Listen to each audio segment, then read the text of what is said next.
ছোট্ট একটা গ্রামে বাস করেন এক কাঠুরিয়া। তার নাম রমেন। একদিন কাঠ কাটতে গিয়ে দেখে সেখানে কোনো কাঠ নেই। তারপর সে জঙ্গল থেকে বাড়ি ফিরে আসে। রমেনের বউ রমেনকে বলে, ওগো একি কাঠ কোথায়? আজকে কাঠ নিয়ে এলে না? রমেন তখন বলে, এই আশেপাশের জঙ্গলে কোথাও ভালো কাঠ নেই। ভালো কাঠ কাটতে হলে জঙ্গলের অনেক ভেতরে যেতে হবে। আমি একা একা গেলে ভয় পাবো। চল না, আমরা দুজনে কাঠ কাটতে যাই।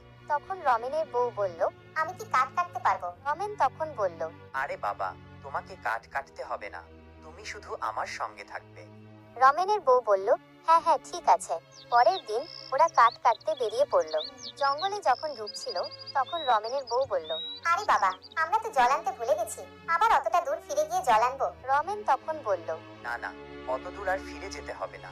এই জঙ্গলে অনেক পুকুর আছে, তেষ্টা মেটানোর জন্য জল খাওয়া যাবে, কিন্তু একটা পুকুরের জল শুধু খাওয়া যাবে না।